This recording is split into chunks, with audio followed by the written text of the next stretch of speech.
Right, morning everyone. Oh, yeah, morning everyone. Oh, hope everyone's well. Oh, dear. Right, what does that say? Share to group chat, but I don't know how that works.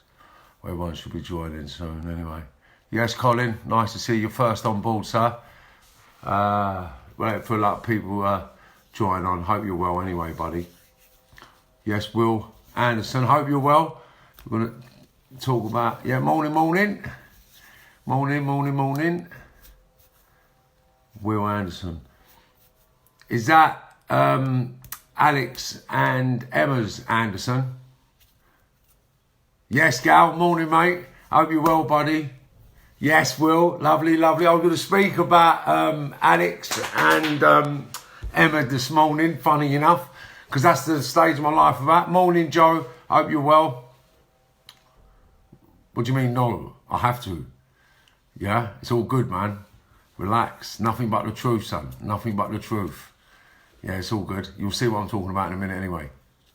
Oh, Will Anderson, Spain. Okay. Ah, Will, how you doing, mate? Wow. Wicked. Good to see you watching. Yeah, I got it. I remember now. Yeah, so here's the memory. I thought, because I've got a friend over here called Anderson that I grew up with. And I was going to talk about them this morning. That's what I thought it was. Yes, Jace, hope you're well, buddy. Well, we're trying, Will, man, you know. I'm nearly 50 now, so I ain't looking too bad. The glasses I've got to put on to watch all this stuff, but see who's coming up. Yes, Ad. Glad to see you on board, son. Give my love to the family and the babies. Give them a big hug and a kiss. Little football team growing there. Yeah? Wicked. Oh, sick.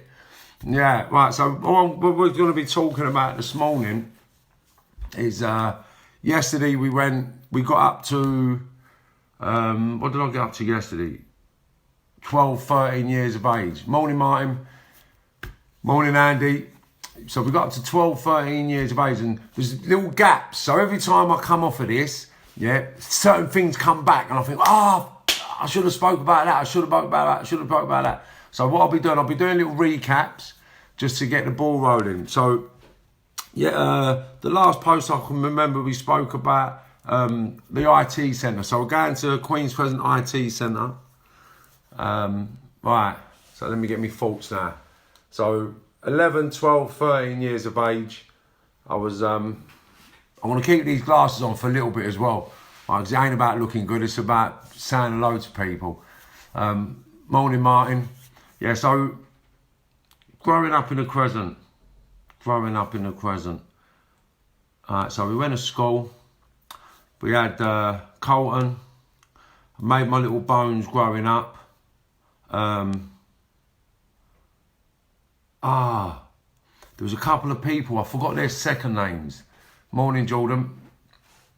There was a couple of people from Lismore Circus, and I forgot their second names. But Eddie, who used to live facing Tilly, but I can't remember his second name now. But I'll speak about all the people that welcomed me into their homes, welcomed me into their lives. You know, we grew and sort of experienced many things together, you know. Taught me a lot about myself, taught me a lot about being a parent, taught me a lot about being a good man, a good person. You know, although I've done some crazy things when I was growing up. Morning, Kingsley. Yes, Antonio, good to have you on board. I've got the glasses on this morning, but in a minute, I'm going to just stop communicating. I'm just welcoming everybody on board, and then I have to stop because I can't think and speak to everybody at the same time. So I love everybody who's watching, connected, because we've all been through something together and we've all experienced a little part of madness, a little insanity somewhere along the line. And the fact that we're all here today and sort of living relatively well, but a lot better than we were, is a testament to us all. Going through what we've been through, getting through what we've been through, and dealing with what we've been through is amazing. Morning, Tel. So, big up everybody. Hats off to everybody. We was talking about a couple of things. Morning, Barbara. We're talking about a couple of things about our area. So a lot of people believed I was crazy growing up. But I had a conversation with my pal Jason Ed this morning, and it was just normal. Kentish Town, Camden Town is just an area of pure insanity, proper insanity. So I wasn't anything special in Kentish Town, in Camden Town. I was just in the middle of the spectrum of insanity. There was people worse than me, there was people not so bad as me. But when I come outside of my environment, I was revered as insane, crazy, and just sort of off the hook, which wasn't real.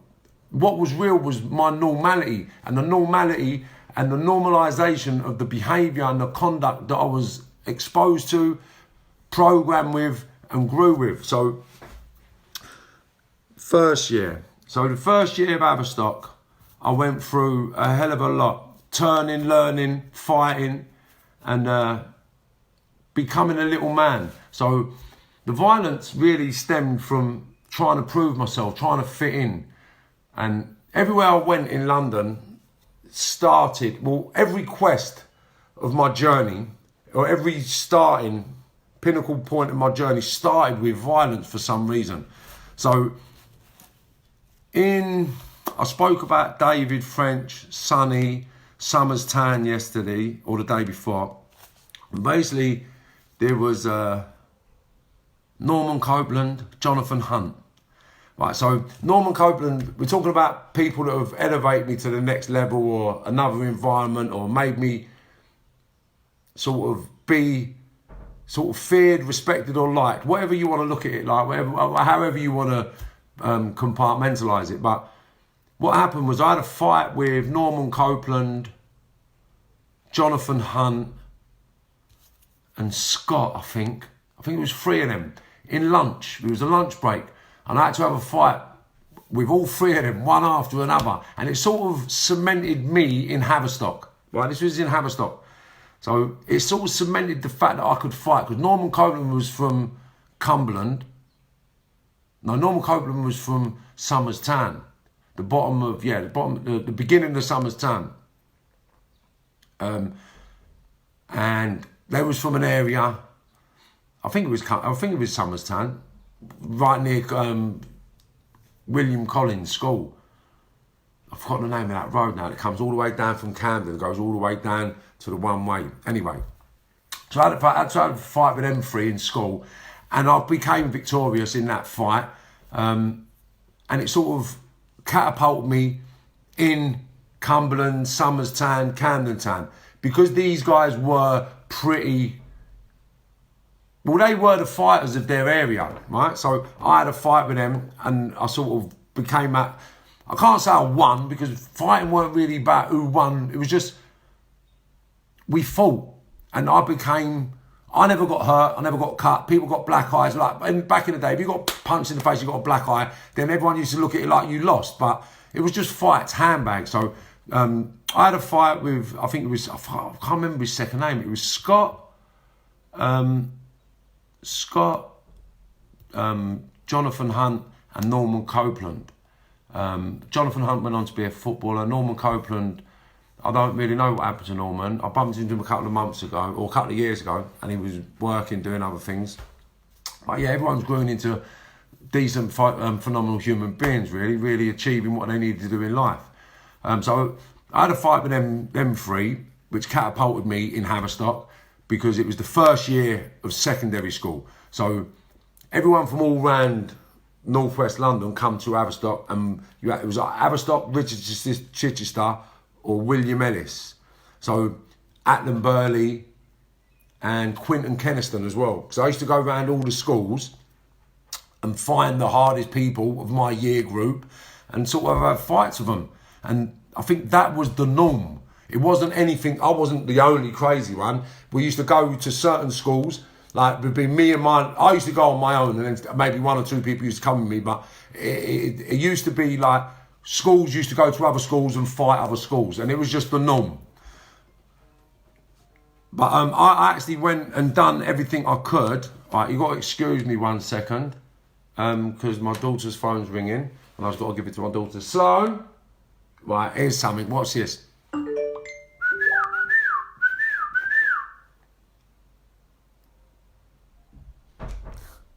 See? 2 whistles means I need you. 1 whistle is I need to know where you are. Yeah. That's just the phone's ringing.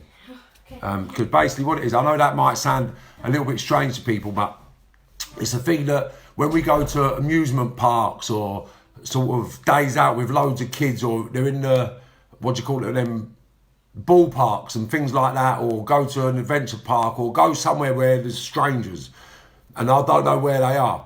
So the rule in my house is that when they hear or they have to say, "We're here, Dad." If I do it twice, that means they've got to come back. So it's just something I've programmed them to do. Oh, you're doing this for a video? Yeah. What's up? I think. Okay. Yeah. So basically, we're going back to. Right. That was Sloan. So sorry about that. But yeah. So the whistle was just a way of me controlling them when we go out, so they can go and have fun. But now it's just programmed into them. But it's phenomenal, and you don't have to scream Sloan, Marley, Sloan, Marley, because that used to happen to me, and I'll get into that in a little while. And I never used to like it. So growing up in Haverstock, first year of Haverstock, I was very violent. Obviously, because of the upbringing I had at home, it was very violent. It wasn't traumatic at the time, because I dealt with my trauma by replacing my trauma with trauma. So if I got beaten indoors, then I'd go out and look to cause havoc with people doing something. So replace the trauma without dealing with it. And it just went on and on and on, which built into a big ball of adolescent insanity. It bode me well, because the insanity aspect of my mind allowed me to get through everything I did with the sanity that I have today. So I appreciate being insane, although I've affected people, and I'm sincerely sorry to everybody I affected in a negative way growing up. There's no excuses for what I'd done. There is no excuses. I'd done it, and I was a terrible human being at that stage in my life. Coming from where I come from, I didn't know any better. Not that that's an excuse, but that's the reality. The reality of it is I didn't know any better.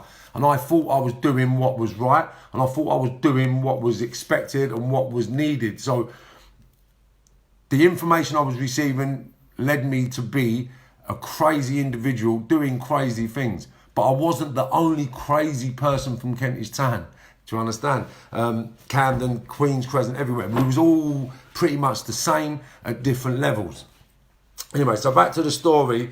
Back to my life. I started Haverstock, and basically, I was the kid that never had the Adidas kicks, the Lyle Scott, the Fred Perrys. I was the kid with the afro. I had to tell lies to fit in. And people that know me will tell you, I was called the Waffler for a little while.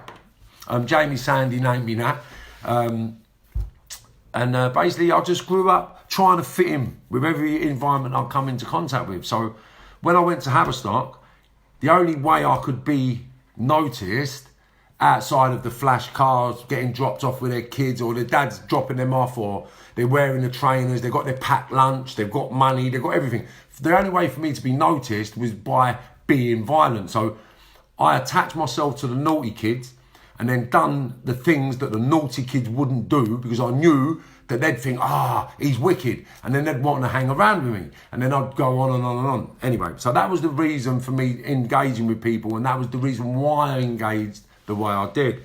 So the fighting became just a normal way of blending in or being accepted, and that just really manifested itself in a way where it continued up until 40 years of age, ironically. And now I feel it's sad to say, but if I never had that mindset, I wouldn't be here today giving back as much as I am and engaging in the most positive way with the hardest to reach individuals. So I believe and I feel that my journey has been a process that's needed to happen, so I can be here doing what I'm doing the way that I'm doing it and affect and sort of touch the people that need touching in the right way. Not physically, mentally, you know, like actually engage with the youngsters in a way where they think, do you know what? I'm going to listen to this guy because he's been there, he's seen it and he's done it. And the guys, the ladies and everybody that knows me, you know, innit? You know what I was like growing up, and you know that I've done things to please everybody. I've done things to please everybody. Anyway, so let me get back to the story, because the journey itself is I have some fond memories, right? And it all, like I was saying to Jason this morning, everything I've ever done has got me to where I needed to get to achieve what I'm achieving right now. And without all you guys in my life, I would never have made it. I would never have been this person. So all the people that think that they done things to me when I was a kid that I'm going to hate them for, I don't, because it moulded the man I am. It toughened me up. It made me be that person to deal with that psychological stuff that a lot of people can't deal with in society, you know. So basically, everything I've been through and everything I've done, I appreciate everything that I've gone through and everybody I've come into contact with, because you've all benefited my journey. You've all added an attribute to my journey. And I want to, if I miss or I skip people, then send me a message. And then when I do my recap, I'll actually talk about it, because I've actually rung people and said, look, I want to talk about you. I want to mention you. Is that okay? Because I don't want to talk about people that don't want to be spoken about. I'm never going to talk about anybody in a negative way. I'm just going to talk about the impact that they had on my life, not what they personally done, not what they personally went through, not what issues they had. I'm not interested in their issue. Well, that's a bit cold. It's not that I'm not interested in their issues. I'm not interested in publicising their issues. It's about my relationship with each individual people and what that relationship done with me to grow into the man I am today. And the people that know me know, right? I'm going to say this. I would never have had a head like this back in the day, or a beard, unless I was grafted. Crazy. Yeah, so Haverstock. Going through Haverstock. Fighting every day with everybody. And then it went down to Cumberland, Somerstown, Cumberland. Then Cumberland to the West End. So David French, we used to hang about with in school. And these people, I stayed at their house. And what I love about David French was this, right? I'm going to tell you something now that no one knows, right? But this is how deep David French's family was and how good they were and how I know they've got good hearts, right? I slept at David French's house, and back in the day, his dad was a chauffeur and he used to drive a Rolls Royce, right? And I stayed at his house one night, and because I know now, my dad used to beat me that much that the trauma, that when I had a dream of my dad beat me, I used to wet the bed. So I stayed at David French's house one night, and I was 11 years of age, 10, 11 years of age. It was in that first year of Haverstock, and I pissed the bed, you know, and I was mortally horrified. But you know, his mum, his brother, his dad, David, no one ever said anything. And that's the testament to the reality of their heart, you know. Normal kids if someone had done that at my house, I would have coated them. I would have let everybody know what they'd done just to make myself look and feel better, you know. Because now I understand why I used to do things and why I used to do everything. Right, I'm just going to pause there for a minute and just say hello to a few people. Morning, Stuart. Lisa. Lisa, what a blinder. Morning, hope you're well. John, lovely. Jamie, absolutely fantastic. Poppy, please say hello to the family. I ain't seen you guys for a little while. Everybody I haven't seen for such a long while, just know that there's my hug, yeah? There's my kiss, there's my kiss. And you know, yeah, when I see you, it's love. It ain't a joke. I don't pretend. You know this, yeah? Claire Whiteock, man. I was speaking about your mum yesterday. What a blinder. Claire Whiteock, it was Darren Whiteock, was my good friend, lived in Lenham. We grew up together. Claire's gone off and apparently living a phenomenal life. And they know me. They know what lifestyle I had growing up. And, you know, and it's pure love. I've never been sort of disrespected by any of these people that I'm talking about. These people showed me love. They opened their homes up to me. There's certain people I weren't allowed in their houses, and then people, you know who you were, but it wasn't your fault. I know it was your parents and ignorance and the racism at the time. I don't hold no grudges for nobody, but all the people that I do and have grown with have had a massive impact on my life, okay? So please, I'm not trying to talk about anybody in a negative way, so don't feel that I'm trying to ostracise anybody, okay? But Claire, hope the kids are well. I'm looking forward to seeing you. Julie F, and there we go. Yeah! Here we go. Lovely, lovely, lovely. Look, I love you all, and you know that, innit? We've all been through some shit. We've all had trauma at some stage of our lives. We've been there for each other at different sections, different crossroads, you know? And we've all experienced that craziness of the other side, you know? And all our parents, morning, lambs. Yes, lamb arms. My brother, Mark, Omar. Yeah, man, come on. Right, so we're talking about the trauma, replacing trauma with trauma, right? So I'm in school looking to fit in. The only way I could fit in was really fighting. So the only way to get noticed is by fighting the hardest or the most feared or the one who's got the best trainers or the best this or the best that. So, see, I've got to write, something's just come to my head because I've got to apologise to somebody, and I hope they'll get the message through somebody else, but I will apologise to someone in a minute. So going through life, to fit in and not be that little, because look, I wasn't an out and out tramp, right? My mum done her best, my dad done what he could, but we never had what everyone else had. I never had all the best trainers until I was a little bit older and I could go and get it myself. When I was growing up, I never had it. So to fit into everybody else's sort of lifestyle and sort of egotism, I had to be violent. I had to do things that no one else would do. I had to do things that would get me in trouble. And the fact that I used to get in trouble, used to get the admiration from others, I didn't care about getting in trouble. I didn't care about going to prison. I didn't care about going in putting care. I didn't care about nothing. As long as everybody loved me, that was all that mattered. And we'll get on to the impact of that later. So going first year, fighting everybody, doing what we're doing, getting to know everybody from around the northwest London area, Camden, Somers Town, Cumberland, you know, Gaysford Street, Camden Road, Camden Square, Agar Grove, there we go, Martin Fowler, there we go, Martin Fowler, he was my mate from primary school. I used to stay in his house all the time, and his brother Neil, I think it was Neil, Martin and Neil, I'm not 1,000,000% sure. They used to live in 19, look at that memory, 19 Agar Grove they used to live at. I don't know what happened to them. Yeah, so first year, secondary school, we get in, and I'm fighting. And then I found out about the spark plugs. My older brother used to nick the car stereos. So we learned about the breaking the windows quietly. I got arrested with David Preston and 7 or 8 others. Got convicted. And then basically a couple of things happened.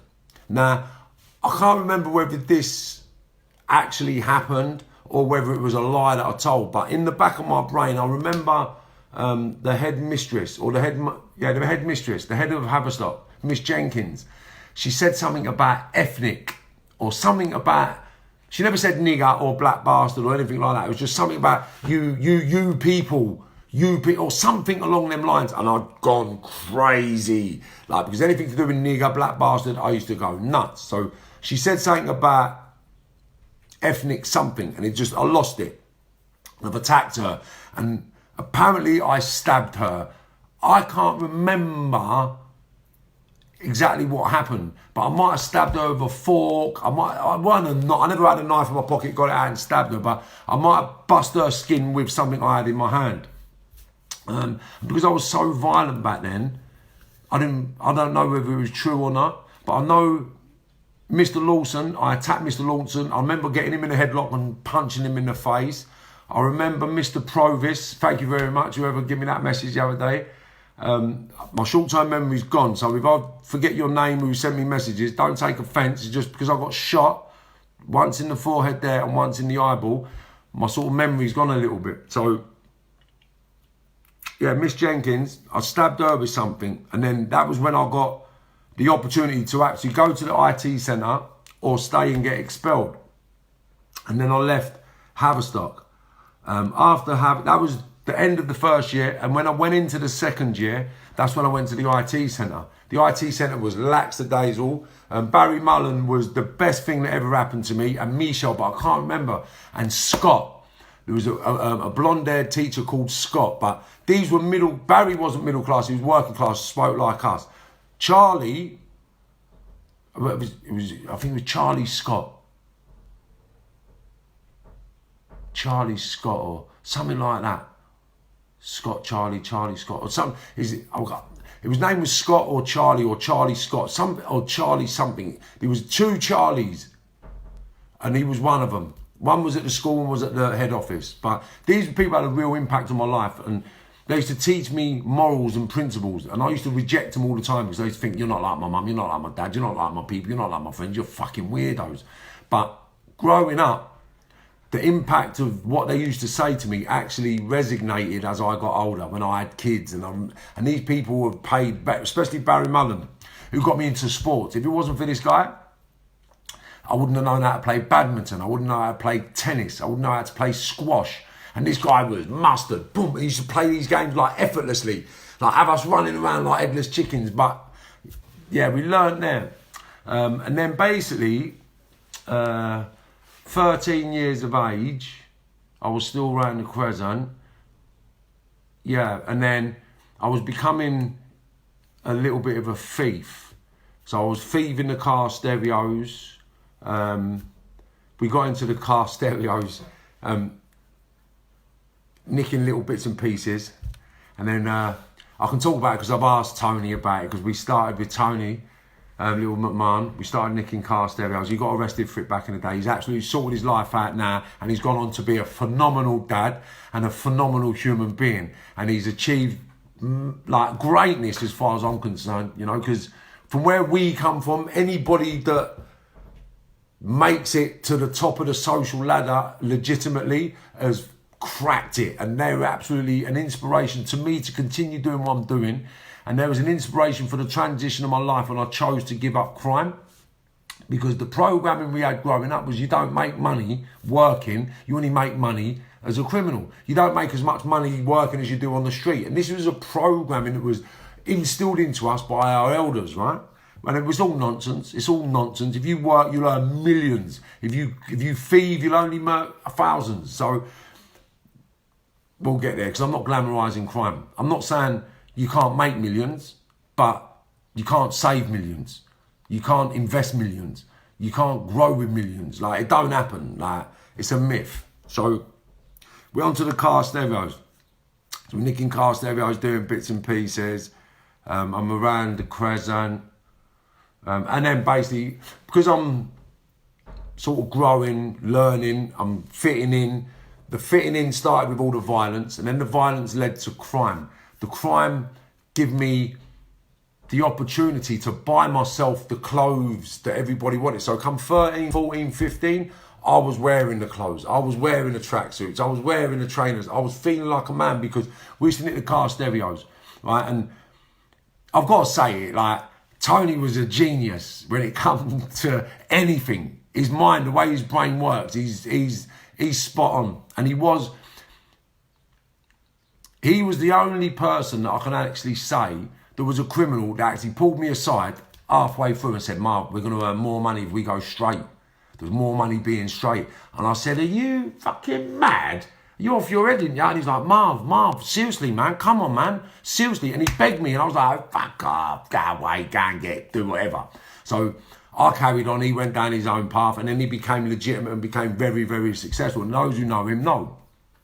But I'll get back to Tony in a minute, because I'm responsible, yeah? I'm responsible, and I'm going to take it, Tone. I'm responsible for getting him into the rave scene. If it wasn't for me, he wouldn't have done exposure, right? I'll guarantee it. Anyway. So we're regress again now. So we're going to school, fighting every week, every day. I was fighting everybody, and everybody that knows. I'm not here saying I was the hardest, because It weren't about, no one got battered to a pulp on the ground and they couldn't move. It was just a fight where I was always, I was always fitter. So it was always, right, you had enough? Right, we've had enough. And then we'd stop fighting.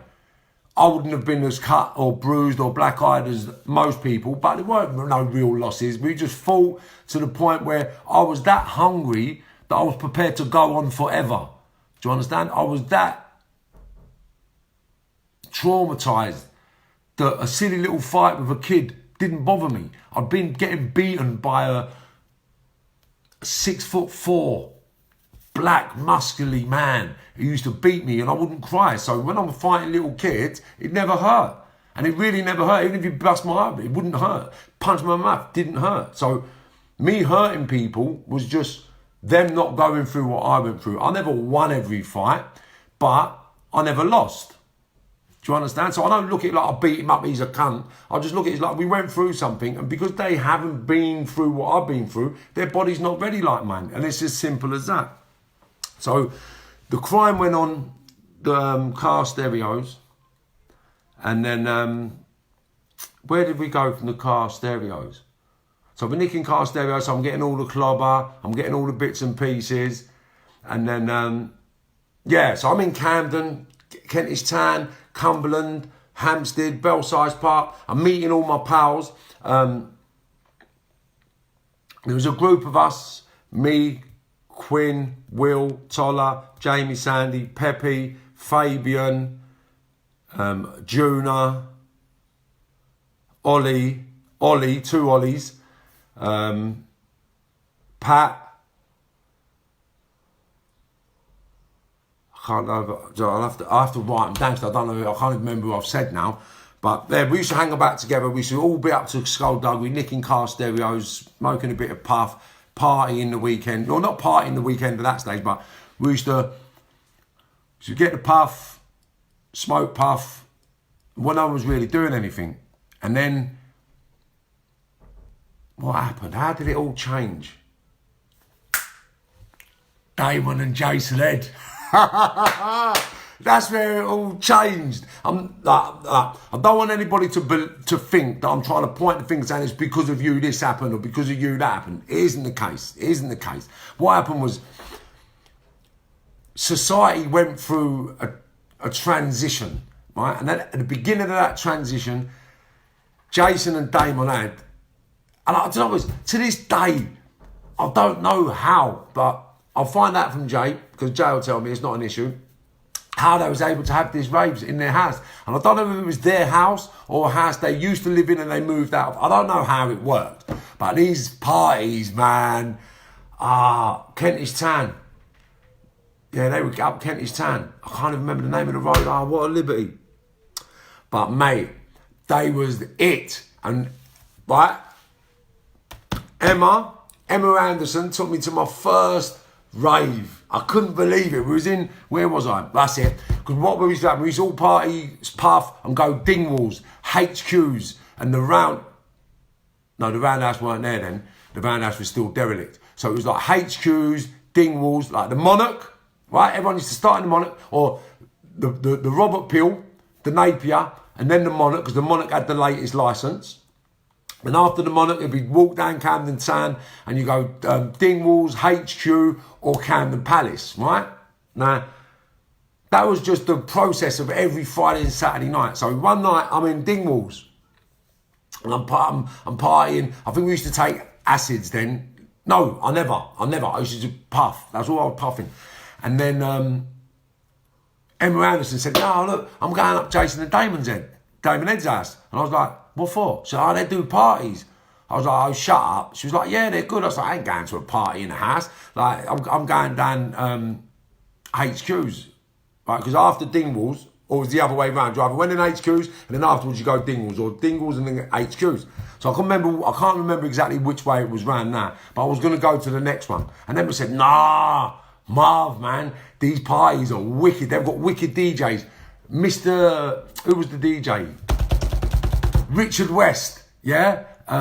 He's a good, Ebenezer good, that guy, Richard West. Mr. C, that's it, Mr. C. Evil Eddie Richards, and I think it was Richie Fingers or something like that. They're the three main DJs that they used to have in the house, from my recollection. Anyone else, I can't remember. I remember Sticks used to play as well, you know. I remember Sticks from the rave scene. I can't remember who played at Damon and Jason's Head, but it was all around the same age. It was around the same era. So I've gone up to Damon Head's house, Jason and Damon's Heads. I've gone on, like I said, upstairs I had a little balcony, a little veranda, and I've gone outside, and Emma's come out and said, "Yeah, do you want an E?" And I was like, "A what?" She went, "An E." I was like, "What's that?" She was like, "Yeah, I'll take this." So I've got this little pill. I was like, "What do I do with that?" She said, "Take it." So boom, I took it. And I'm like, 20 minutes later, I'm on the balcony rolling a joint. I said, "What the fuck was that you gave me earlier?" She went, wait, it'll come on you in a minute. 20 minutes later, nothing. So I said, shit, how much are they, Em? She said, about 20 quid. I could feel a little something, but everybody's going like, listen, it was, the song, this is the song I remember forever. And if anybody's got this song, this record, this tune, please message me, because this is the tune that sent me, right, on a journey. Like, you're going to realise, you're going to hear the journey, right, what it sent me on. But it was called Dance with the Devil. And it was like, he used to play boom, boom, boom, boom, boom, boom, boom, boom, boom, boom. But it was like bells, really loud bells. Dum, dum, duk, duk, duk, duk, duk, duk, duk, boom, boom. Ah, mate. But what happened, right? So I'm standing on the balcony, I've got to remember, that thing shit him. I said, "Can you get any trips?" So she went, "Yeah, of course I can." I said, "Go and get us a couple of trips then." So she's gone and got me a couple of trips.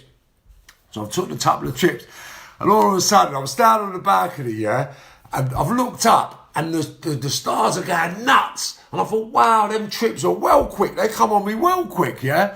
And then I just heard boom, boom, boom, boom, boom, and it was like woo, woo, woo. I thought, what the fuck? I thought them trips are nutty. So I was like, I need a drink. So I walked in. As I walked into the hallway, it's like, duh, duh, duh, duh, duh, duh, duh, and then the strobe lights have come on. Boom, boom, boom, boom. Oh, mate. It was the best feeling that I've ever had up until that point. And I've just gone nuts. So I'm in the house. Party. These tunes were just coming out of, mate, it was unbelievable. So then, I've come down a little bit. Em, where are you? Come here. Who's got them pills? Bob. So I've gone and got them. Give some of them. Because we all had money then. And ironic as it is, as it sounds, right? We was 13, 14, 15 years of age. Now, my olders, there was a couple of years older than me. And people know who I'm talking about. I was 15, 16 years of age. I was making £500-600 a day in the 80s, like, as kids. Like, nuts, the money we all used to make. Like, everybody made money. If you weren't selling puff, you were selling sniff. If you weren't selling sniff, you were selling these. If you weren't selling all three, you were selling something, or you was doing something. If you weren't robbing, you was kiting. If you weren't kiting, you was drumming. If you weren't drumming, you was on the armed robberies. Not a lot of the youngsters done armed robberies, but the older lot done the armed robberies, right?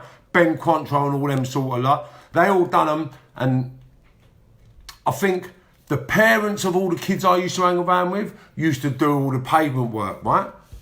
And I'm not 1,000,000% sure, but I know they were special, because in our eyes, they had all the cars, the leather jackets, the long hair. You know, remember what it used to be like back in the day? The rings, the bracelets, like, everyone thinks it's a black thing, but back in the day, I remember white folks, bruv, wearing all the tom. Do you know what I mean? Like, I remember it very vividly that I wanted to be like these Sweeney type gangsters. That's what I wanted to be, the best gangster, the best robber, the best villain, the best this, the best that. And I moulded myself on all our peers and all our elders.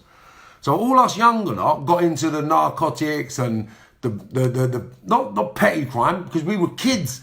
Like, I remember buying, like someone mentioned it the other day, bun and cheese. So I used to be in the Monarch, 14 years of age, buying bun and cheeses off all the oysters. Do you understand? So they'd come in, I'd buy off them for 2-3 quid a page, turn round, sell it to Mick for 5 quid a page. So I've made an instant profit. And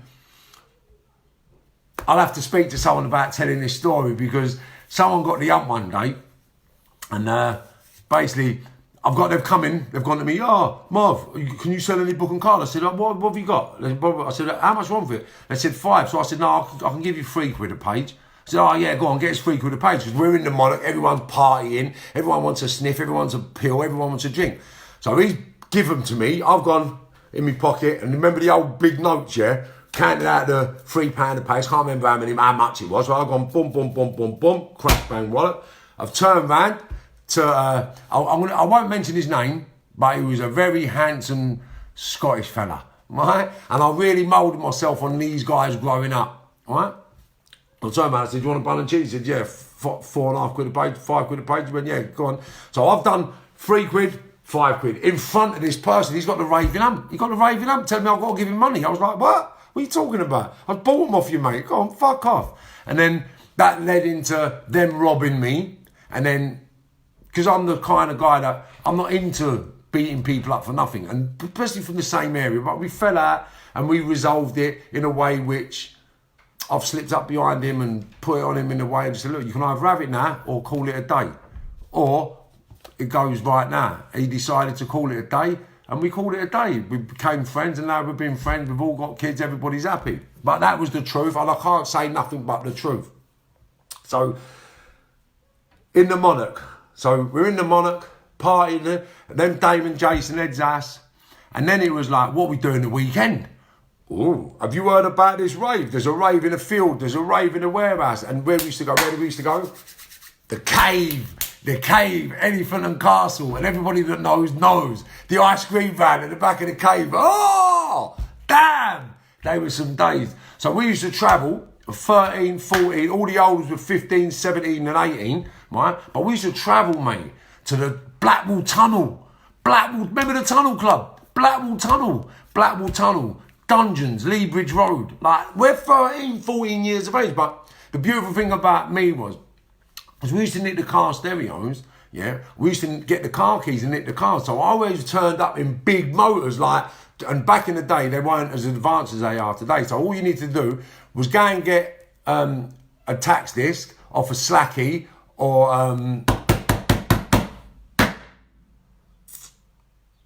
one of the Coles. Yeah, you get a tax disc off one of the Coles or Slacky, and then bam, put that in the window, change the number plates, you've got a brand new motor. Brand new, sweet. So I was pulling up in all these big motors, get all these raves everywhere, all around London. And everyone thought we were proper. So all around London we're partying. And when I was go Dungeons, Tunnel Club, and that was it, we're talking about the Cave. So the Cave was the first place I went to after out of my nut on knees like that, mate.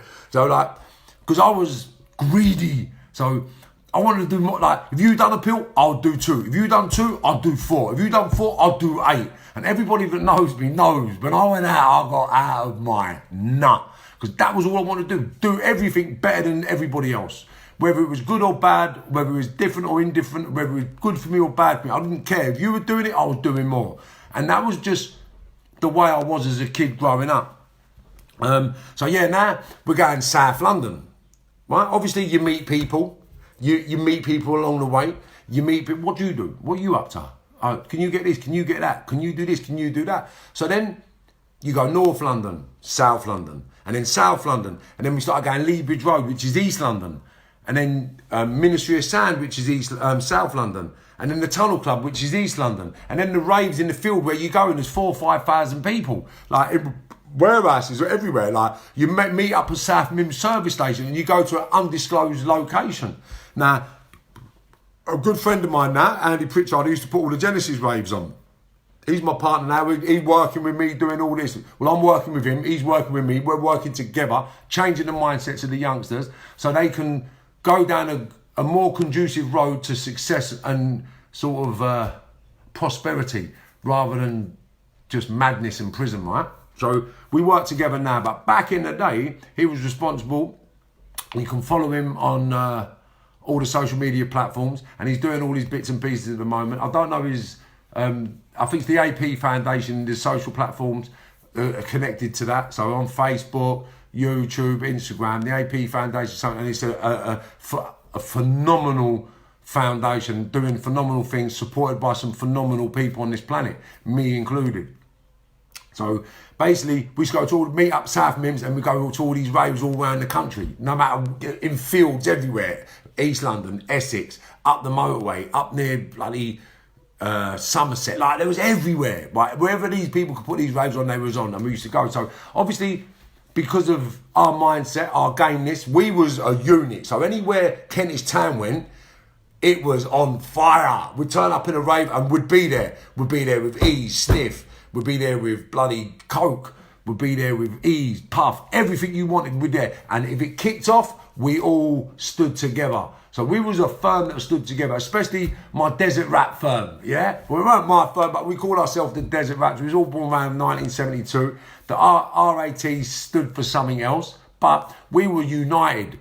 I was the spearhead for ag, because anywhere we went, because a lot of my mates was white growing up, would go anywhere, and we was all kids. So people would look at us or look at my pals and think they're idiots and try to take liberties with them, and then they'd come unstuck because we'd just all serve them up. We'd all pull the ammonia out, gas, stabbing. Like, we weren't into carrying guns back then. We were just into weapons. So anything you used to go football with, or anything you used to go to the schools with, we used to carry with us to the raves. So ammonia, CS gas, CS gel, a spring-loaded kosh, little hammers, knives, all that sort of stuff we had. And if there was 20 of us, or 15 of us, or 10 of us, there'd be a carloads of weapons. So if it kicked off, it kicked off. And we done what we had to do, and then we all went on.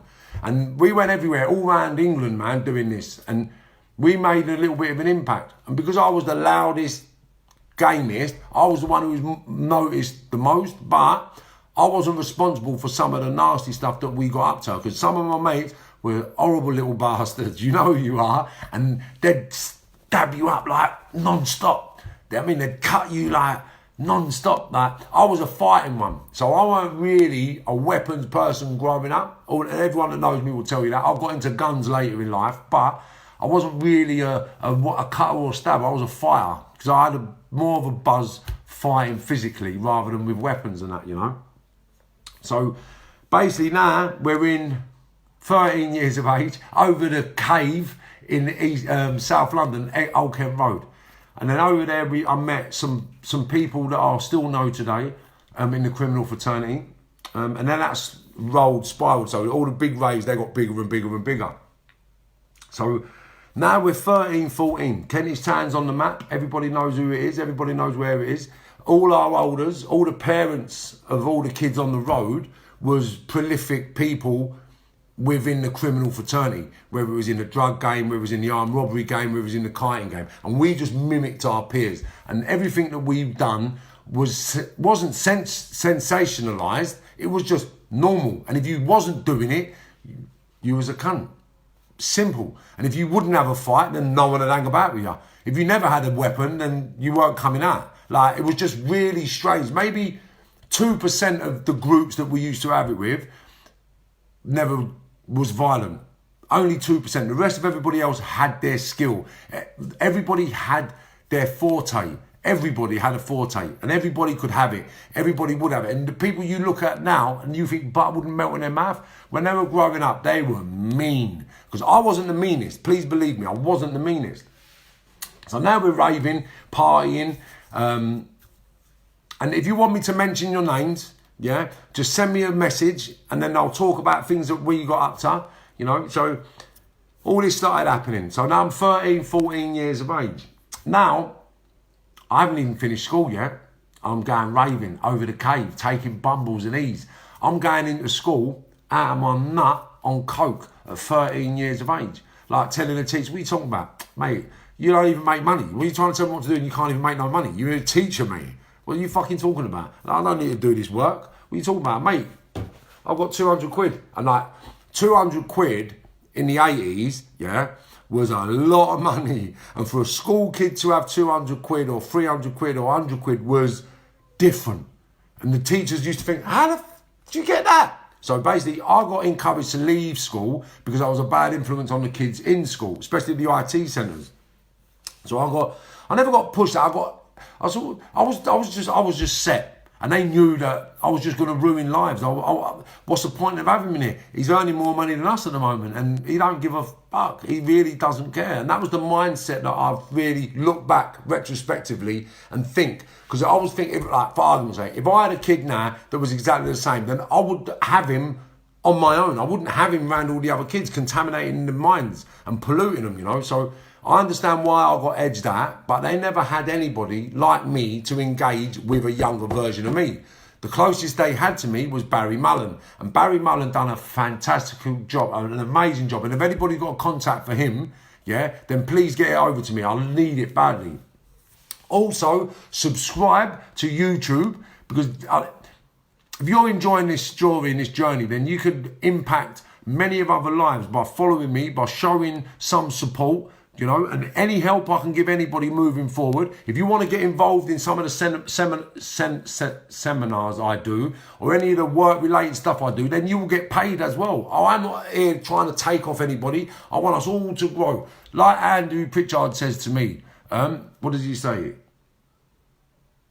Was it strong tides lifts all ships? So I'm the tide that wants to lift us all up. Right? Lift us all up. You was all there for me when I was a kid growing up. So I want to be there for you if I can right now. So moving forward, yeah, all the raving, the partying, the fighting, the crime, everything was just one of them things we all live with, one of them things we all done, one of them things we all accepted, right?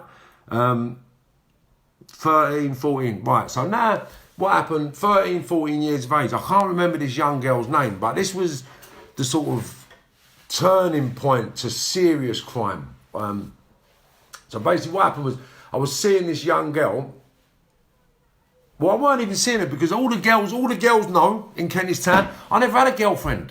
I never had a girlfriend. I might have kissed a couple of girls, but I never actually had a girlfriend. The one girlfriend I did have, what was her name? Caroline Cashman. That was it. Caroline Cashman was my girlfriend from Maitland Park. Yeah, that was the only girlfriend I really had as a baby. But that was all vague. I can't remember too much of that part of my life. I remember their mum, Caroline Cashman's mum and my mum were friends. They were always all in and out of each other's houses. There was a bit of an issue with another young kid and other things that went on, but I can't really remember too much of that part of my life. But Caroline Cashman, she was from, I think, Great Yarmouth or somewhere like that, somewhere down the coast. Weymouth, I think. I'm not a million, but Weymouth or Great Yarmouth is springing to mind. Anyway, I wasn't really into girls. I wanted to hang about with girls, so a lot of the girls in my class, in my school, in my year, like I got really close with Kelly Loughlin. I used to fancy like crazy. Kelly Milsom, Kelly Loughlin, Katie Bennett, Lisa Wakefield, Nicola Dillon, Cressida. Do you know what? Is it Jade? Because I can't remember Cressida's second name. I think it's Cressida Jade. Like Cressida, who else? Like obviously Julie Effron, Elaine Effron, like and the older sisters, Lisa and Tracy, Lisa Bartlett.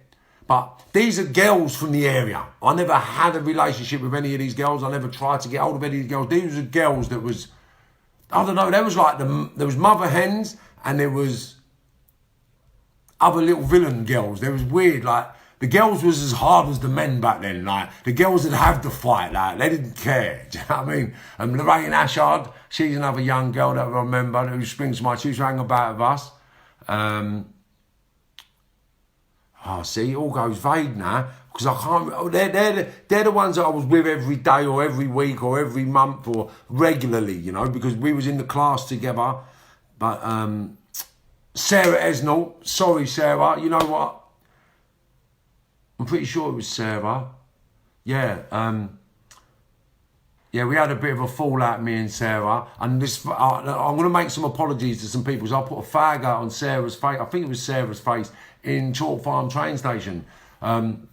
Because anything to do with calling me a nigger or a black cunt or anything used to send me off my head. And she said something to me and it must have been derogatory around my colour or my mum or something, and I put the fag out on her face, and I'm not proud of it. I've done it, and I'm holding my hands up because it's nothing but the truth, right? So there's things I've done to people growing up out of reacting negatively, but there was no maliceness in it, you know?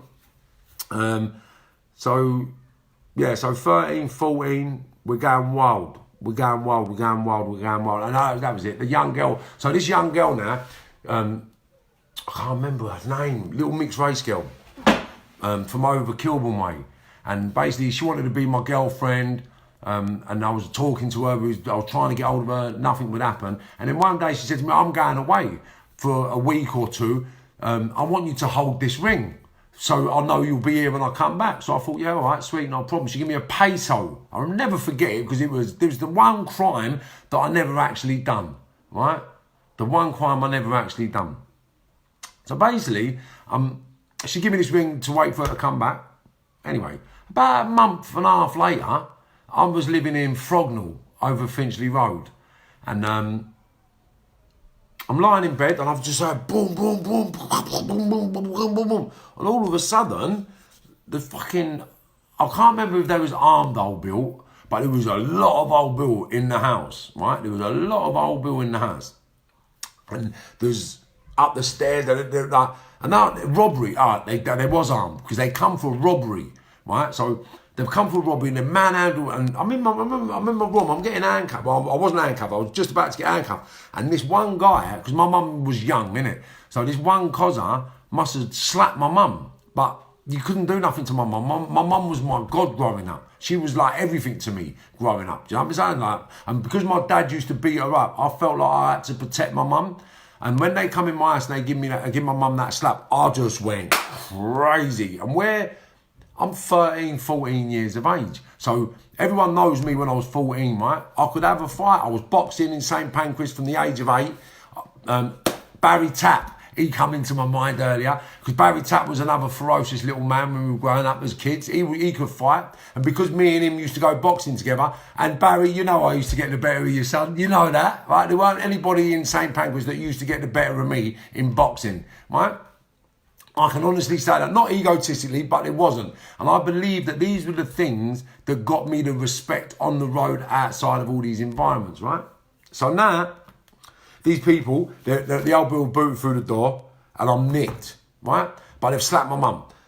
Or when he slapped my mum, it's kicked off. So I've steamed into them, and I'm going nuts, headbutting, biting, grabbing, punching, gouging, like doing everything you can. And because there's so many of them trying to grab me, and there's only one of me, when they're grabbing me, I could attack one or two at a time. So I was getting a lot more success than they were. So basically, by the time we got to court, I was up. It's on me DBS as it happens. I think it was 13 assaults on police officers, and I would do bite marks. I think I bit the top of a little finger off. I think I blinded one of the officers with his eye. I've done some damage. So when I've gone to court, I was only little when I was 14. I weren't tall like I am now.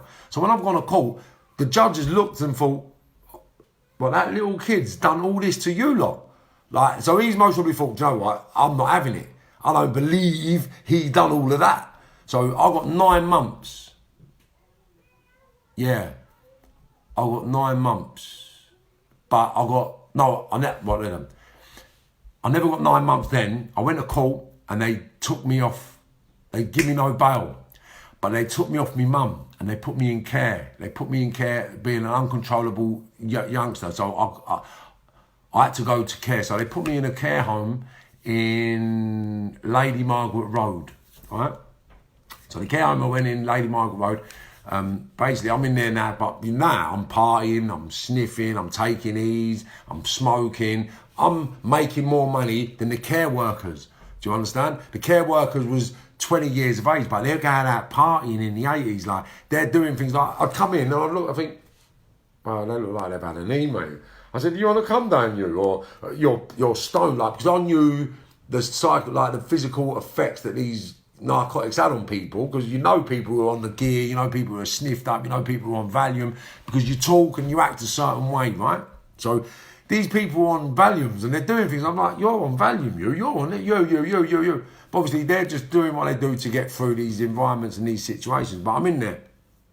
And this is where I met someone that you'll all know, little Carl Dennis, a.k.a. Porkie. So Carl was one of the first African youths that I've met.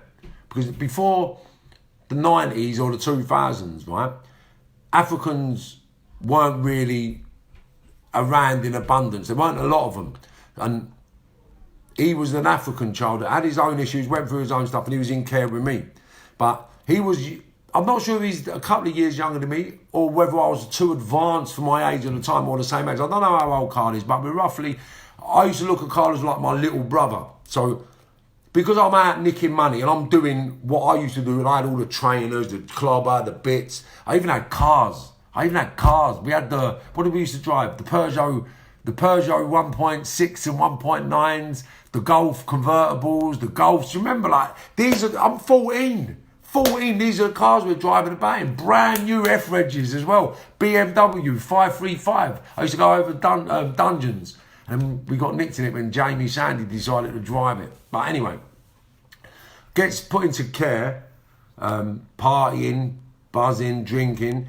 And then Carl, like, I actually, as sad as it sounds, right, I groomed Carl. Not maliciously, because it is grooming. Everything that happened to me, I got groomed growing up. Now, as bad as it sounds, right, I was doing what I felt was the best thing for Carl. So I'm trying to make him into a better version than me. So be a better thief, be a better robber, wear better clothes, earn more money, do this, Carl, do that, Carl, do this way, Carl. And I met his brothers and I know his brothers and his family and that now, but at the time I only knew Carl. I didn't know how many brothers he had, but when we were growing up and I'm in care, I'm going out grafting. I'm making £1,000 a week. Without exaggerating, I'm just saying that ballpark figure because it might have been a lot more. Do you know what I mean? Because back then I think an eighth was 150 quid. But it was proper gear. Like, there weren't gear like it was about today. So we used to buy gear, ease, and just, mate, we was at it. So I used to sniff a gram, 2 grams a day, 14, 15 years of age. And the people that are selling it, who was selling it then, and you're more likely watching, you know, we was at it. All of us, not just me. We was all at it. Like, half a gram, gram, eighth. But I used to just buy eighths and couple of grams because I used to sniff half and wash half, right? And then basically, I used to tell Carl, you can't do this, you can't sniff. Don't let me catch you sniffing. Don't let me catch you do this. Like, if you're going to do it, sell it. Do you understand? So I'm trying to get him in a better place than me because I know being out of my nut ain't good. So I never encouraged any of my youngsters to take drugs. I encouraged them to make money. So I'll take responsibility for grooming Carl. But the beautiful thing about Carl and everybody else that I come into contact with that's younger than me, they know that I tried everything I've tried to make them a better person than I was. I never done it so I could benefit out of them. I never benefited out of no one. Carl will tell you that when he sees you. Right? And everybody else I speak about, I never benefited out of them. And anybody I've done anything for, I've done it like I could have got my drugs from anywhere because I was linked up with all the people over East London and South London. But I chose to see people in my own area before I left my area. So I wouldn't leave my area without my products because no one in another area could give me nothing because we can get it all in my manor. How can I go to another manor and ask someone for a bit of grub when I'm from the manor that's got it all? Like, you're a mug. No, fuck that. So I've got it when I leave my manor and I'll get it from my people because it's what I know now is called exponential. So what I've done was for everybody could earn and everybody could grow. Why am I going to give my money to some mug that I don't know when my mate's selling it? I'll go and give it to my mate. And then I can get a bit of bail when I need it. And then he'll give me a little bit on top because we're pals. Like, that's what you do. You help each other grow. Although it was all negative, we was doing it to help each other. Do you understand? Like certain people would never understand why I'd get so much bail or why people would give me gear because I was so consistent. I was there, and I wasn't horrible with it. They know it, I know it. I know people, I know your mums, I know your dads. Come on, man, we're all family. We're all family, right? And everybody's making contact now, and everybody knows that everything we've been through has got us where we are today. And like they say, all the cream rises to the top. And I'm very sorry for the people that never made it, but that just shows you the heart that they had growing up. And everything that's happened to everybody is because of the choices that they individually made. I haven't put anybody anywhere. Nobody's put anybody else anywhere. Everybody put themselves where they are due to their own choice-making processes, right? So now we're in care.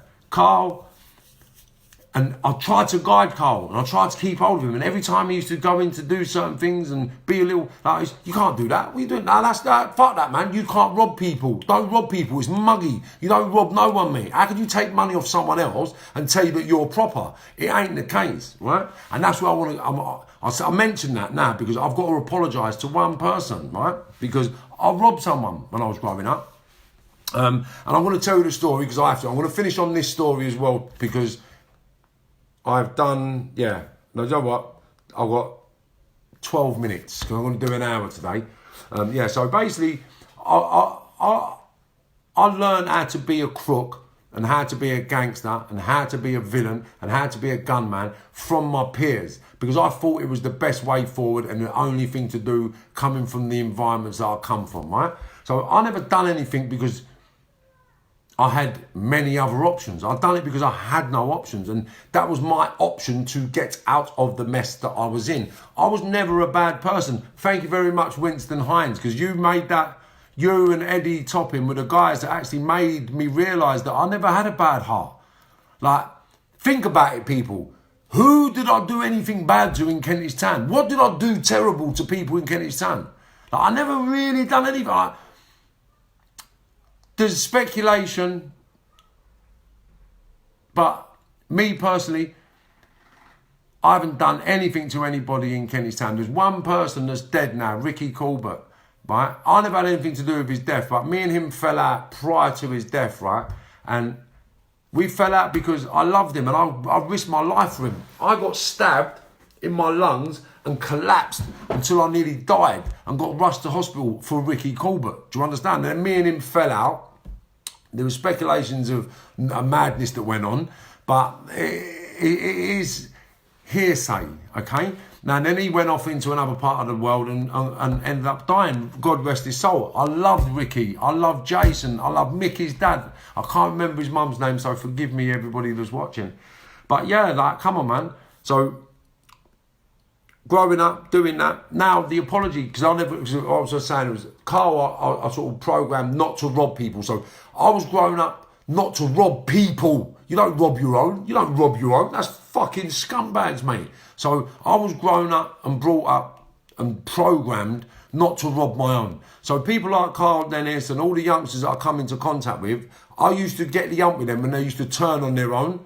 So, I've grown with a few, and a few have fell off, and a few are in a bad place. But they're there because of the people they were. But the people that actually listened have actually gone on to be phenomenal human beings. And I'm not taking credit for what they've done because they've made the choices, they've made the sacrifice, they've lived their life, and they've got where they are. Yeah, I was just a contributing factor at the beginning, right? But nothing to do with the development, right?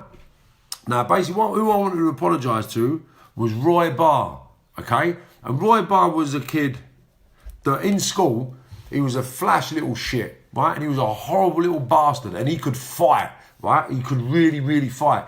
Me and him never fought because I think, I'm not going to put it out because I've got to be honest, I'm going to apologise and I'm really sorry for what I've done to you. I'm going to let everybody know now what I've done, right? But what happened, I'm going to finish on this note, right?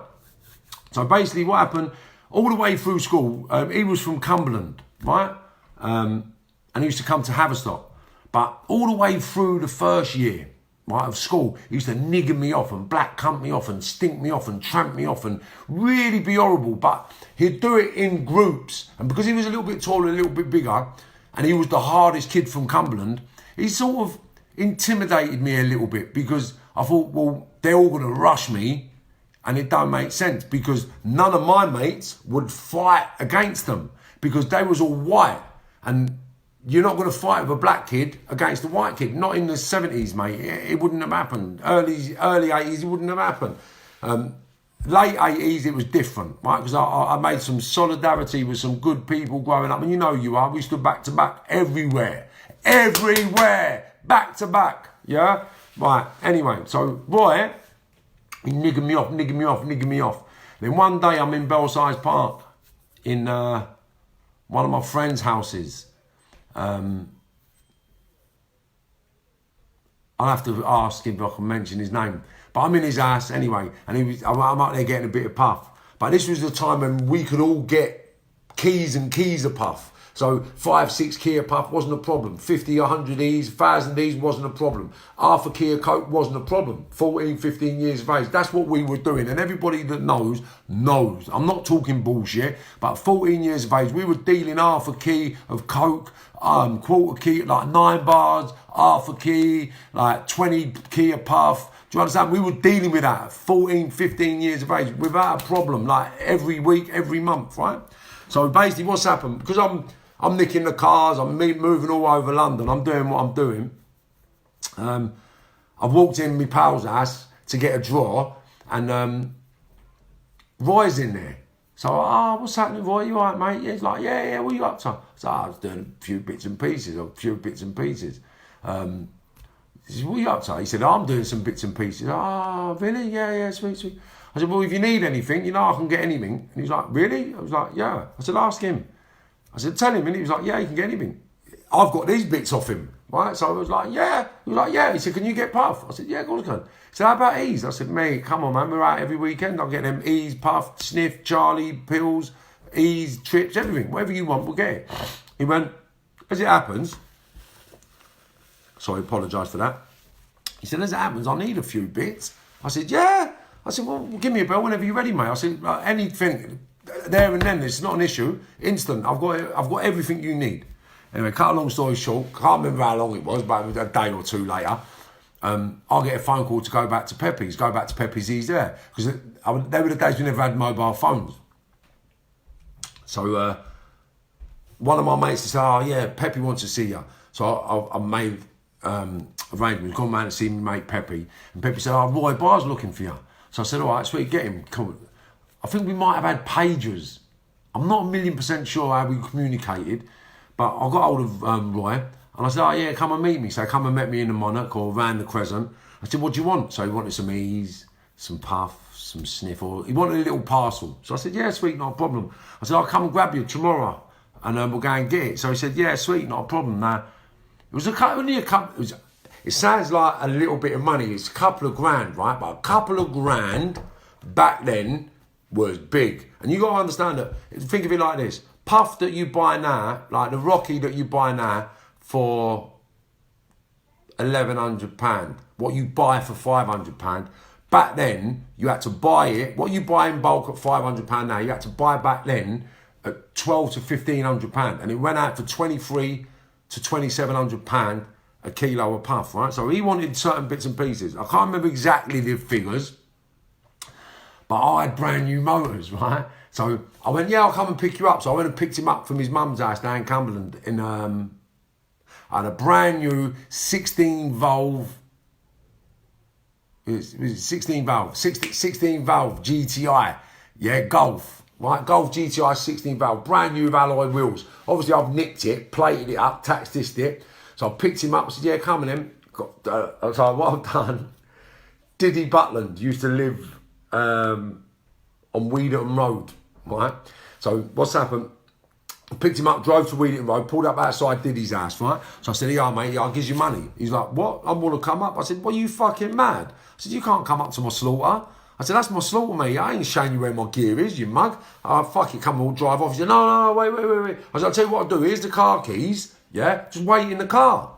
So he was like, because I think they were about 16 grand back then, the cars, right? I'm not 1,000,000% sure how much they were, but they were pretty expensive. And he was like, all right, yeah, sweet, I'll wait in the car. So I got out of the car, oh no, I must have been a little bit older, because, no, I must have done that when I was 17 or 18. I might have been 17 then. Yeah, I might have been 17 because I had Lisa Gross's Sergio Tacchini car. Yeah, the Sergio Tacchini Fiat. So basically, I've gone up, buzzed Cheryl, not Diddy. I've rung Cheryl's door. So Cheryl lived on Weedon Road. So I've rung Cheryl's door. I said, Cheryl, what's happening? She said, I said, let me through, Cheryl. I said, what do you want? I said, I want to run through the block. So she went, all right, sweet. Let me through. So I've gone in one door, gone out the other door, got in my car and drove off. And then basically got a message back to Roy. No, I left him and then I kept ringing his mums. And then when he picked the phone up, I just sort of said to him, look, you can come and meet me and we'll have it because I'm just took your gear, because I took your money because you've been nigging me off for years and I ain't having it. If you want to come and meet me now. I said, but if you do anything slippery and slip up behind me, I said, I'll come burn your mum's house down, you fucking mug. And then it got left. He went off and told everybody that I robbed him firm-handed with loads of people, but it never happened. That's exactly how I've done it. But that's how I've done it, and I'm sorry because that is the only person that I did rob growing up. Everyone else I tried to help, and everything else I robbed from other places and other things. But that was the one thing that I've done that's always played on my mind, because I've always, I always want to see him and say I'm sorry. You know what I mean? In a few years' time when I'm financially wealthy again, then I'll give you that money back. It's not an issue. I can't give you the interest, but I'll give you back what I took, right? And that really, I'll leave it there. So the Roy Bar, I'll put that down. I've got to apologise to Roy Bar, the children's home with Carl. I'll finish on this, right? Because this was the step up now. Right, so basically after that, I was on bail. And then I went back to court for that robbery. Remember I was talking about when I was in Frognall and I got nicked for all the biting this and that, the biting this and crash bang wallet with the police. And then basically when I went back to court, after I've been in care, because the care home, this is how bad I was. I got taken off my mum for being an uncontrollable child and I got put in care, right? The care system, yeah? Because I was so, how can you put it, toxic. Because I was so toxic. They come to me one day and said, Mark, can we have a word a minute, please? I said, why, what's up? They come in the office. They said, look, do you want to go back to your mum's? I was like, what do you mean? I said, do you want to go back to your mum's? I said, why? What's the court said? They said, no, do you want to go back to your mum's? Fuck the court. If you want to go back to your mum, you can go back to your mum. Just come back here every couple of days just to sign in. Do you know what I mean? Like, we need to have you here every couple of days just to show your face, but you don't have to stay here no more. You can go. So I was like, yeah, all right, sweet, not a problem. I'll do that, not a problem. And then basically I went. No, I'm telling you, I've jumped, because this is what happened. This is what happened. Wow. See, it's all coming back now, because what happened, I was burgling. I have to talk about that. I'm gonna pause it there. I'm gonna pause it there because I've got to put something into perspective now to talk about, because that was all happening. I was raving, partying, but I was having it over Abbey Road, because that's where my mum lives. So when I took off my mum, I was over Abbey Road. And the people I met over Abbey Road was all doing all crazy stuff over there. But that's things I want to talk about. So on this note, yeah, sorry. See, it all comes back. So yeah, the children's home. So before the Bitter Bird, yeah, I'll talk about it. Just before the Bitter Bird, Abbey Road. Right. Yeah, because that's what changed me, coming out of after that sentence. Yeah. Right, yeah, so basically, I got taken off mum,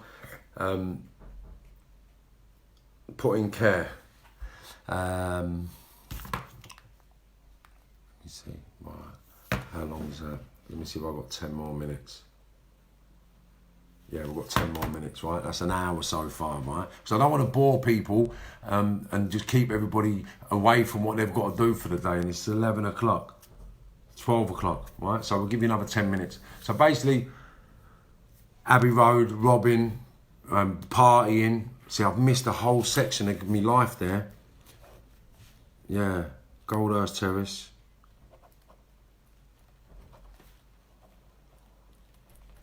Yeah, right, so that's jumping forward a little bit. That was when I was 19. That's when I come out at 19. No, 17, sorry. 17 Goldhurst Terrace. So I'm still 16. I must have been 15 when I was, 14 in care. 15. Yeah, 14, 15. I've got the 9 months. Right, yeah. Right, so now, basically, I've been taken off with mum, uncontrollable, put on remand. Not put on remand, put in care. While I'm in care, I'm robbing, burgling, doing everything I'm doing.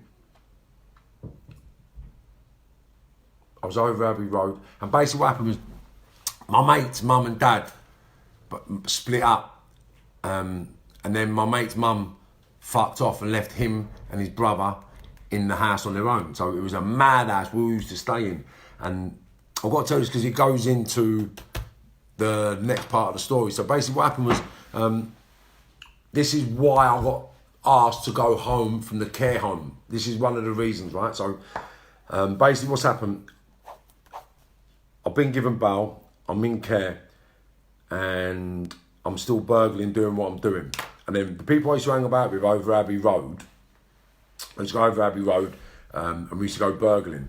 So basically, who became my closest friend over there was Timothy Kennevy and Matey. I won't mention his name, but Matey, we'll call him, right? So basically what happened was, we all going out, staying at Matey's house. Me and Tim became really close. Everybody knows that he turned his life around after we got arrested for an armed robbery on Finchley Road many years after. Well, not many years, a couple of years after this story. That was when I was 17, so when I was about 19, 20, we got nicked for the armed robbery. But prior to that, we used to be burglars. They went into secure units and done everything themselves as well. So basically what happened was, now I've been given bail, I'm out burgling, I'm doing what we're doing. So we used to go up Matey's house and just sit up there drinking, partying, sniffing, doing what we wanted because there was no parents. And basically we go out robbing, come home and sit in there. So basically what happened one day, I've got to tell you this story. Right, if you fell asleep in this house, your eyebrows would get shaven. You'll know you get super glue stuck to your nose, like you get your hair shaven, like you just got ruined, right? So anyway, one night I fell asleep. You know, you just fuck. How have I fell asleep? How have I fell asleep? Felt from my eyebrows, gone into the bathroom. Now I'm sweet as a nut, right? So I'm sweet. I thought, wow, that's wicked. That's wicked. Now, obviously, because I was a bit of a tramp growing up, I prided myself on appearance. So although I was stealing and robbing, I always made sure that every single day I bought jackets and shoes, jackets and trainers, jumpers and jeans. Like I bought clothes every day. Like 1 week I'd buy jackets, 1 week I'd buy jeans, 1 week I'd buy trainers. But I'd be buying something every single day out of the money I got. I would never just go and spunk all my money. So I woke up. Fuck, what's going on? Oh, I'm all right. So, but everyone's laughing. There's about 5, 6 people in the house laughing. But I'm like, what are you laughing at? And I couldn't work it out, right? And I've got to tell you this story. So I've gone upstairs, gone to go to the toilet. And I remember, this is what I'm saying to you, 14, 15 years of age, we used to wear this kind of clobber. There was a shop called Woodhouse. And I had this khaki jacket with corduroy collars and corduroy cuffs. Must have cost about 120 quid for the jacket in the 80s, right? So this isn't a joke. It was an expensive jacket. We had all the Chevy on gear, Lyle Scott, Pringle, all that sort of stuff. Woodhouse as well. We used to wear Woodhouse shoes. Anyway, so this jacket was sick. I loved it, right? So everyone's laughing. I don't know what they're laughing at. So I've gone up to the toilet, lifted the toilet seat up. What's gone on? Rather than shave my eyebrows and do my hair, they know I love me clobber. So what do? They put me coat down the toilet and all done a shit on me coat. Oh, mate. I've come downstairs, you fucking who was it? Right, anyway, obviously no one admit to it. I was feeling bad. That was the sort of thing that we got up to in this house. But moving on to the story, what happened? Basically, I'm in matey's house one day, and we've gone out burgling. after the coat and all that. And I was giving you a little bit of a sneak preview about why this, because this is going to lead on to something that happened in the children's home. So basically what happened was, we all go burgling, we'll all do bits and pieces. Now, matey was a kickboxing, taekwondo. He used to like Terence Trent D'Arby.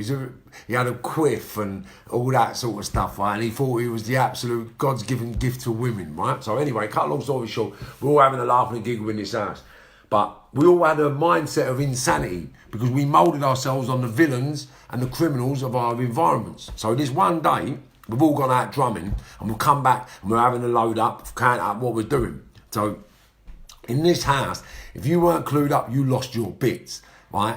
If you never kept an eye on your gear, it went missing. And it went missing. Right? Everybody pulled everybody's pants down. It was ferocious, right? Anyway, so this one day we're sitting there and he's come back. Oh, and I've actually got one of the cameras, right? One sec. It's that sick it is.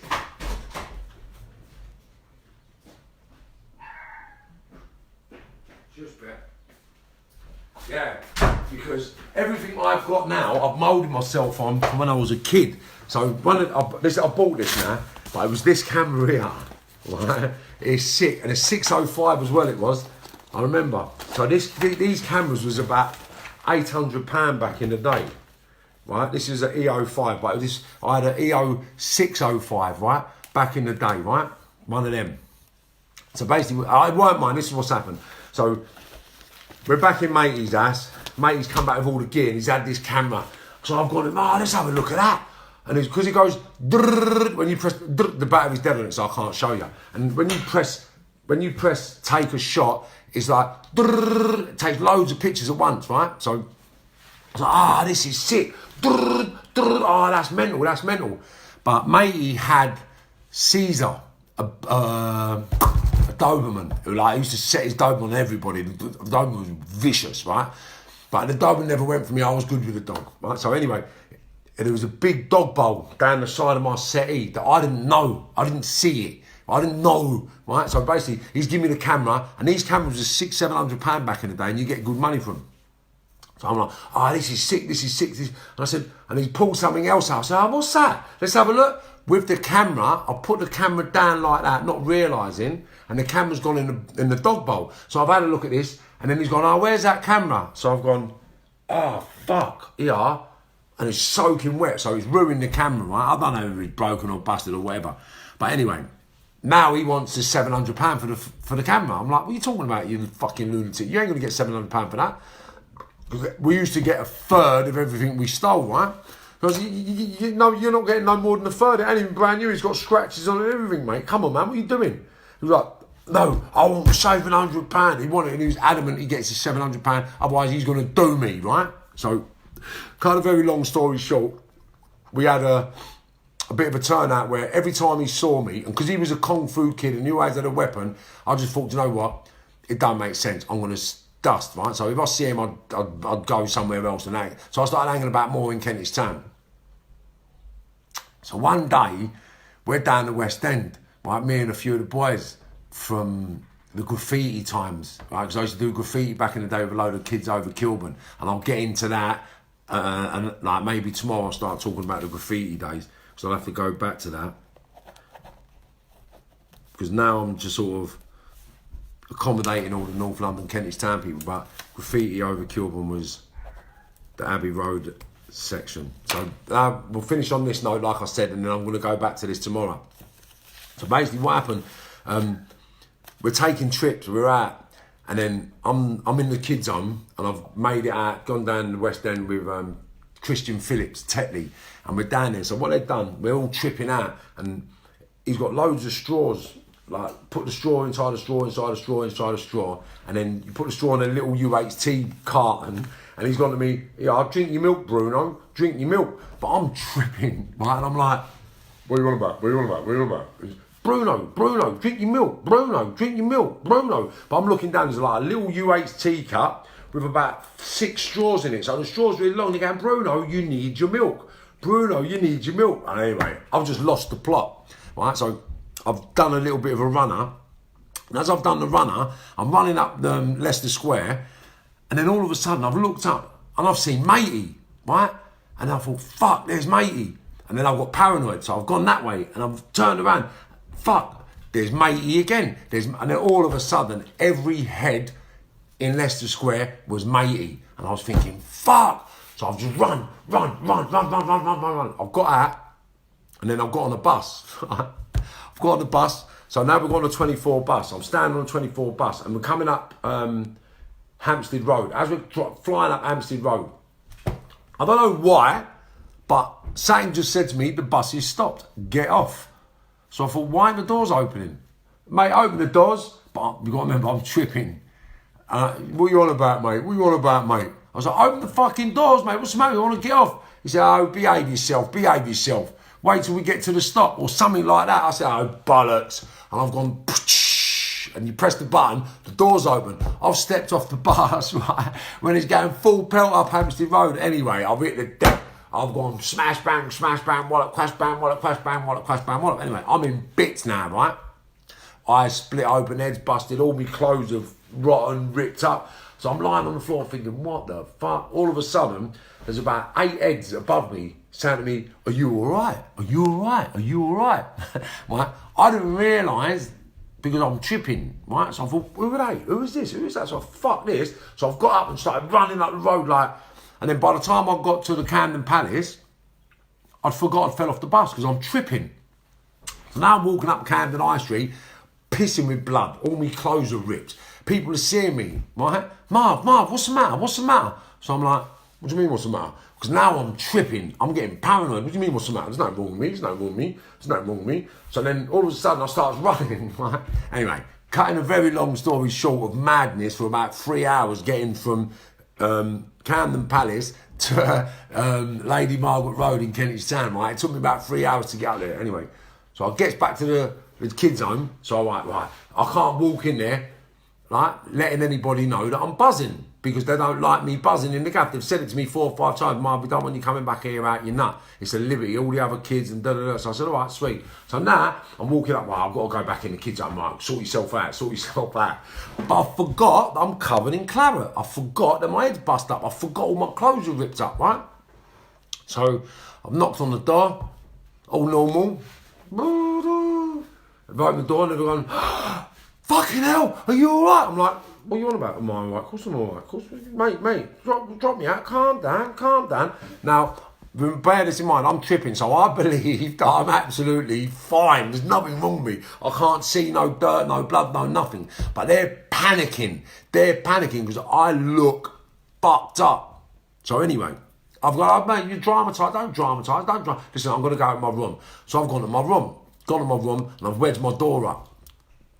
So I've got the barricade in front of my door, and I'm lying down. Obviously, they've got a duty of care in the kids' home. They've got a duty of care, right? The duty of care is so nothing bad happens to me. I've walked back to the gaff. So they believe now that I've been robbed, and I've been cut, and I've been beaten up. So what have they done? They've rung the police, right? So I'm lying in bed, right, buzzing out of my nut, like, tripping, eating. So I'm out the window, right, because the window's open about this much, so I'm out the window smoking a joint. All of a sudden I'm lying down on the bed, and all of a sudden I can see the corner of the door, because you know tripping, everybody knows tripping, the walls will breathe. Do you know what I mean? The walls breathe, right? So I'm looking, and the corners move. And also I've looked at the top of the door, and it's bending. Because I've got the music on, I can't hear them saying Marvin. Obviously, they think something's happened to me. I don't know. They've rung the police, they've rung the ambulance, they can't get in the room. Also, the fire brigade have had the door off the hinges, right? But I'm lying on the bed. All of a sudden, they've come running in the room. So as they've busted in the room, I've jumped up ready to fire. And I'm like, what are you doing? Kind of another very long story short. Yeah. They've searched the room. They've found about 5 or 6 car stereos, £400 or £500, a couple of bits and pieces, puff, knife, kosh, ammonia, all that sort of stuff hidden in the room. So then that's when I've been nicked and then basically got taken back. And that's when after that I got nicked, went back, and that's when they said to me, look, we don't want you here. Do you want to go back to your mum's? So then I've gone back to my mum's. That was where I was getting to earlier, yeah. So that was the the penultimate turning point that got me back to my mum. So I was that uncontrollable in care that they actually got me, just tell me, look, fuck this kid, mate, he's nuts. Because they found more money in my room than they earn every month. Although £400 or £500 doesn't sound a lot today, right? £400 or £500 for a 14, 15-year-old kid to have, with drugs, car stereos, weapons, and all sorts of stuff under my bed. It was just not normal. So they didn't want me as an influence in the children's home. Carl Dennis sort of, if you ever see Carl, ask him what I was like in the kids' home, he'll tell you. Right, so basically, I've gone back to my mum's. I'm in my mum's, and that's when everything went pear-shaped. Then I got nicked. No, that's it. So then I've gone back to court. Yeah. So I goes, yeah, that's what I wanted to regress to talk about why I got sent back to my mum's. So when I've gone back to my mum's after my matey turned out, I got 9 months for that robbery that the police put me in care for. So this is where I sort of started making real villain friends around the country. So there was a guy called Jeff McDonald. And if he's watching or anyone knows Jeff McDonald from over, where was he from? I think Catford Way or Croydon or South London deep. But he had everything in the show. He had everything you could ever imagine. Sweets, puff, he had everything you could ever imagine. But he was like an older kid than me. So I moulded myself in prison on this guy here, Jeff McDonald, and his Dizzy and something else, his mate. I can't remember his mate's name, he'll come to me. Anyway, so I moulded myself on them. And that was my first introduction to prison. I was in Rochester. I got the 9 months, done my short, sharp shock, and then I got out. And when I got out, I was sort of qualified, I think is the word I can use. So I was a qualified villain now because I've been to prison and I come out all right and everything was sweet. Do you know what I mean? Like my mum and that come to see me, my brother come to see me, my dad come to see me. It wasn't a pal's visit. Pals weren't visiting me then because we was all kids. And then basically that was 14, 15. And then I got out of that and moved over to Abbey Road. And that's when it all started getting serious then. So we'll leave it on that, moving to Abbey Road after 9-month sentence. Right, and then the stories I got about Abbey Road, whoo, that's it. So I was in it then. Yeah, I was in it then. So moving to Abbey Road was the one. So what I'll do, I'll love you and leave you for today. Thank you. Let me just say hi to a few people. Jay Russell, how you doing, bro? Hope you're doing well. Heidi. Sticks. Oh, is that you, Sticks? Sticks. DJ Sticks. If that's you, bruv, send me your phone number. Yeah, I'd love to catch up with you. Steve Fitz, how you doing? Thomas Lyons, how you doing? Well done. Jay Russell, wicked. Russell Reed, rah! Yes, Russell, wicked. Back in a day, Russell. Lorraine, Martin Clifford, Anthony Walsh, well done. Thank you all for watching. Paul Wakefield, yes, Paul, my brother. Yeah, even we had some times, man. Say hello to your mum and that for me. Yeah, because there are other people as well that made an impact on my life. Like, because you was from a decent home. You had a lovely house when you were growing up, Paul. Yeah. Yeah, wicked. Yeah. Yes, Jono. You're the legend, yeah, and listen, that's the next world champion in the making, yeah, John O'Carroll, yeah, following me, man, I'm telling you, he is phenomenal. He's one of the boxers I've yet to spar, so I've got to spar with you, yeah, I've got to spar with you before you're world champion and after you're world champion, please, Jono, please, yeah, so just contact me, message me, let me know whenever we can get it on, yeah, because I've got to spar with you, man, yeah, King Kong.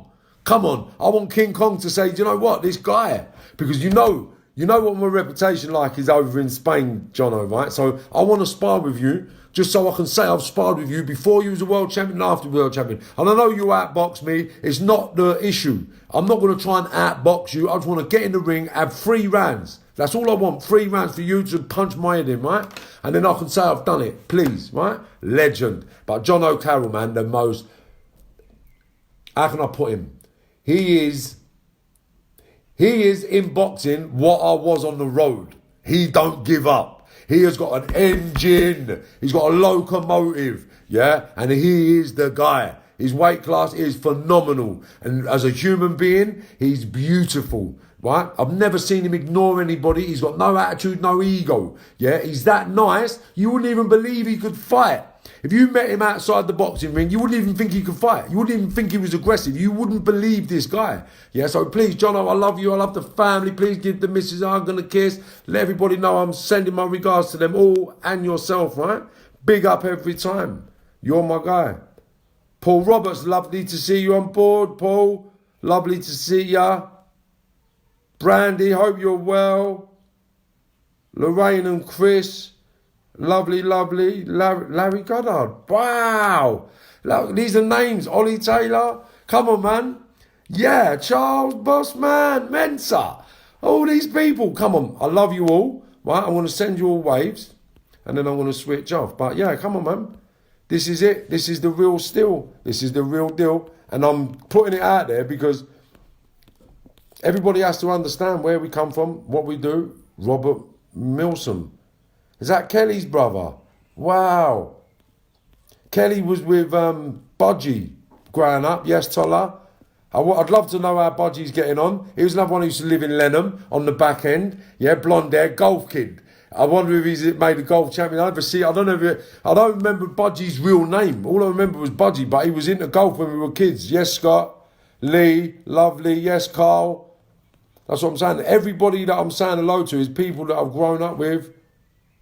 Ronnie Goodyear. Wow, there's a blast from the past. That's a name. Paul King. Yes, Paul.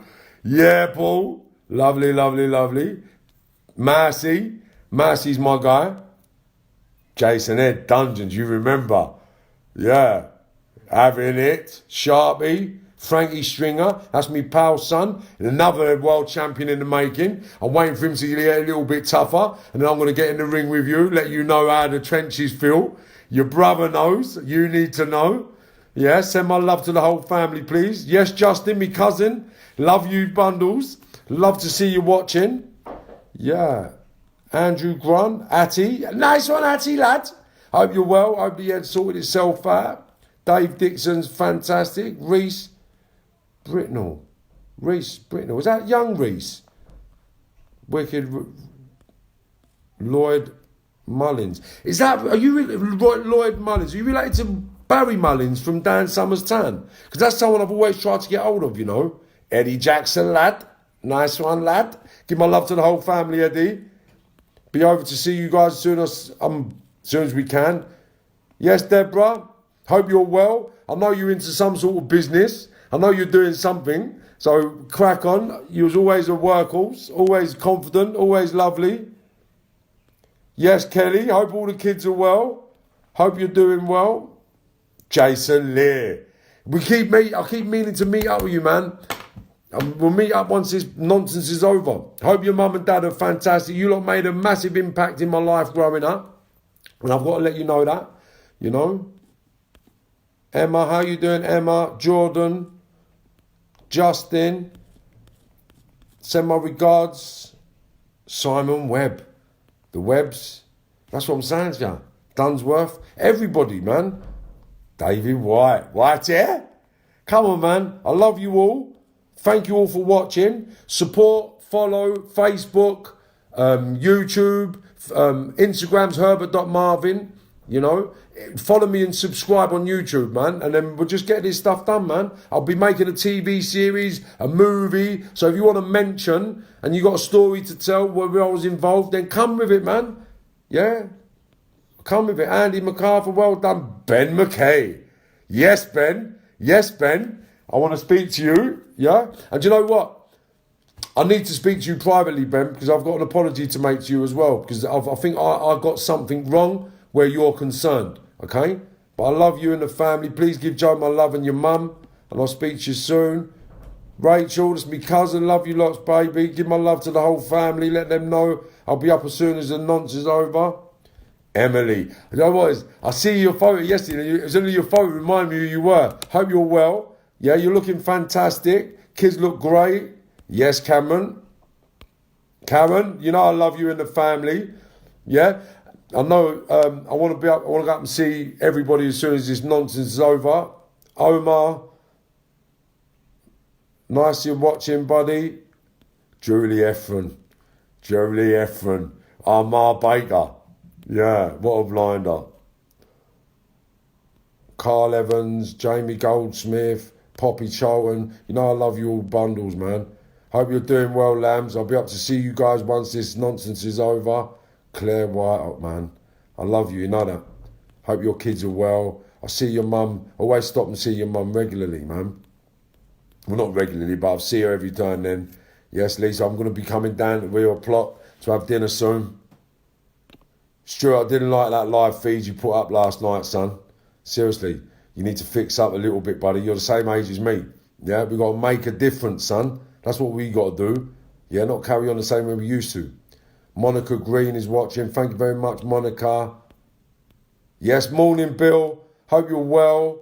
You know, looking forward to catching up with you soon.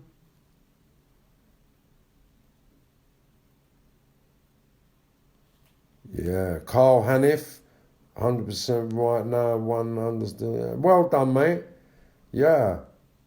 Darren Healy. Come on, I've got to hail everyone else that's coming up. Yes, Dwayne and Donna. Another impact. You've got a phenomenal family. You've done phenomenal things. I don't know how you guys never got dragged into this life growing up, but Dwayne, I've always admired you. I love you for the tenacity and the principles you live your life by, you know. Like, you've been there every day for your family, for your kids, for your missus, you know.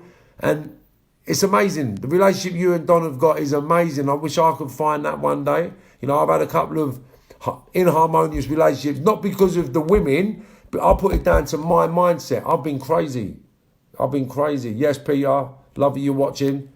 I've got an idea for the podcast. You never rung me the other day. Yes, Bernard. Lovely. Right, I'm going to get out of here, people. DD, that snail on the wall, right? That's where my uncle used to live, in Tottenham. He moved back, and my cousins are down that way. That's why I used to know where I used to go to my cousin's house when I was a kid, that snail. Morning, Amy. Hope you're well.